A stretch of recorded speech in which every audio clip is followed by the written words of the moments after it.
Want a recipe for a quick bite that touches the soul? Try this heartwarming fish butter fry. Soft and succulent fish fillet enrobed in a buttery, crispy, crunchy exterior. This dish never fails to impress. Pair it up with some ketchup or kashundi and get ready for a spiritual experience. Let's get gobbledygooking. I have some beautiful Basa fillets here. Butter fry is ideally made with Bhetki, but if that is not available, you can substitute it with any white flaky fish such as sea bass or Basa or barramundi.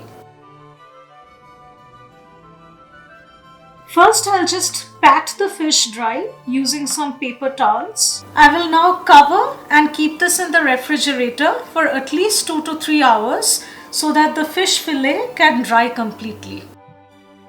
Now the fish is completely dry and ready for cutting. The knife I'm using is not ideal for cutting fish, but this is what I had on hand. To get somewhat uniform fillets, I will trim out the edges. Store-bought fillets are usually a bit too thick, so I'm slicing the thicker pieces along their length. Each fillet should weigh roughly about 50 to 60 grams. To infuse some delicate flavors in the fish, I will prepare a quick marinade by blending together onions, ginger, garlic, coriander, parsley, this is optional, green chilies, freshly squeezed lime juice, sugar, MSG, this is optional but it does add some depth to the flavor, freshly crushed black pepper, salt to taste. I'll grind everything together into a coarse paste.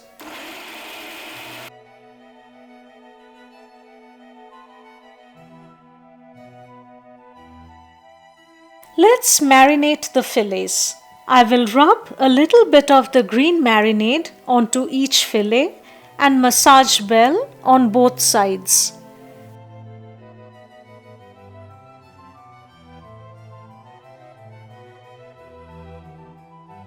Fish is really delicate, so we need to be gentle with this step. Once all the pieces are coated in the marinade, transfer to a container. Cover it with a lid or cling wrap and let it rest in the fridge for about 20 to 30 minutes. But how did fish orly or butter fry end up in the kitchens of Bengal? Al orly is a French term used to describe a cooking method, usually with the fillet of a white fish. It originated in the city of Orly in France and was brought to India by the British. One theory goes that butter fry was a local mispronunciation of the term batter fry.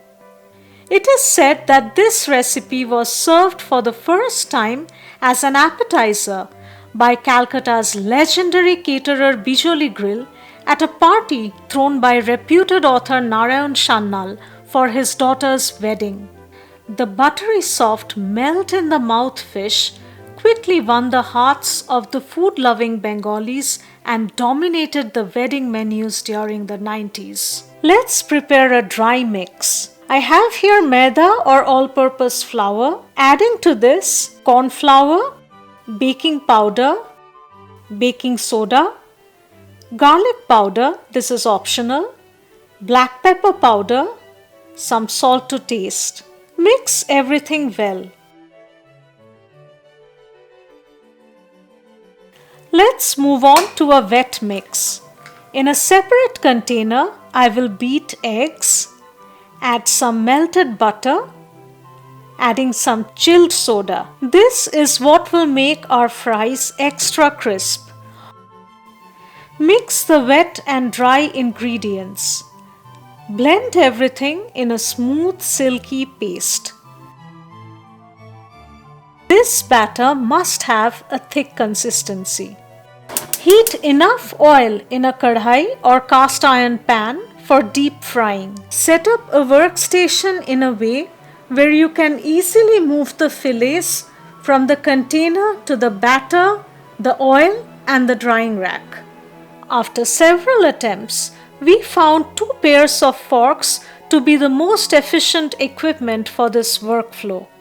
A wet pair, let's say pair 1, to move the fillets from the container to the batter and then to the oil bath. A dry pair, let's say pair 2, to maneuver the fish in oil and then transfer it to the drying rack. Take the fillets one at a time and dunk it well in the batter on both sides.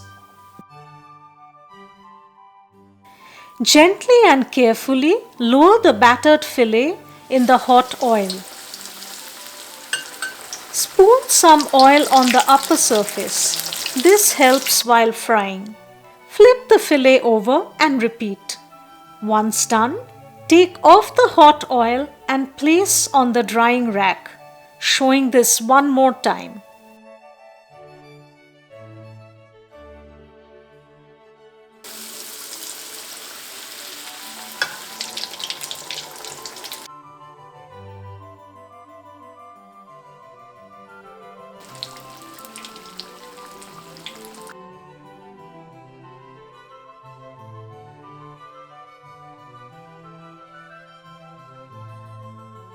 Once the fries are done, serve with some cabin-style salad and kashundi. You can serve with ketchup as well. Dig into the crunchy exterior and let the soft fillets melt in your mouth. Shubho Noboborsho to all our Bengali friends.